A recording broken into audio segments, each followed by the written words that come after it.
নমস্কার বন্ধুরা, আবারও হাজির হলাম রমার রান্নাঘরে। তো আজ বানাবো নারকোল দিয়ে লাউর ঘন্ট।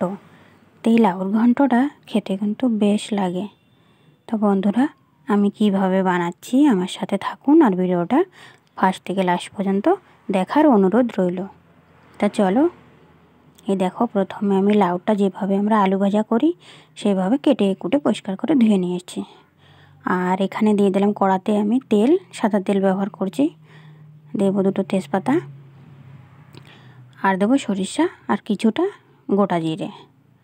তো এই ফোড়নটা থেকে ভালো একটা সেন্ট বেরোলে তারপরে আমরা দিয়ে দেবো গ্রেট করা আদাটা একটু ভেজে নেব, ভালো করে ভেজে নেব যাতে আদা গন্ধটা চলে যায়। আর এখানে আমি নারকেলটা মিক্সারতে দিয়ে আমি বেটে রেখেছিলাম, তোমরা চাইলে ইসেও করে নিতে পারো, হাত কুড়ানি আছে, কুড়ানি দিয়েও করে নিতে পারো। তো দেখো, নারকেলটাকে আমি ভেজে নিয়েছি। এখন দিয়ে দেবো লাউ। পুরো সহজ রান্না, ঘরে থাকা কিছু উপকরণ দিয়ে যে এত সুস্বাদু একটা রেসিপি হয়, না খেলে জানতে পারবে না। তো ভালো করে মিশিয়ে নিচ্ছি।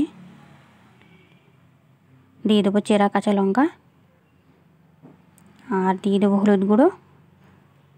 আর এতে আমি জল দেবো না, এই লাউর জলেই রান্নাটা করে নেব। চলো ঢাকা চাপা দিয়ে হতে দিই। দেখো বন্ধুরা, এখনই দিয়ে দিলাম লবণ। খেতে কিন্তু বেশ দারুণ লাগে, রুটি, পরোটা, ভাতের সাথে, গরম ভাতের সাথেও খেতে পারবে, এতটা ভালো লাগে খেতে।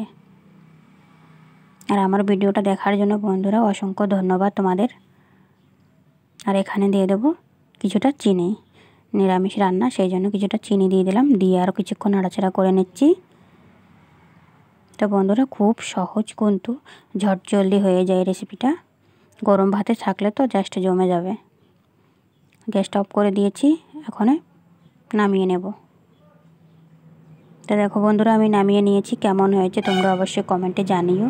তো আজকের এই ভিডিওটা যদি তোমাদের ভালো লাগে থাকে প্লিজ লাইক কমেন্ট করে সাবস্ক্রাইব করে আমার পাশে থাকো। আগামীকাল দেখা হবে নতুন কোনো ভিডিওর সাথে। চলে আসছি।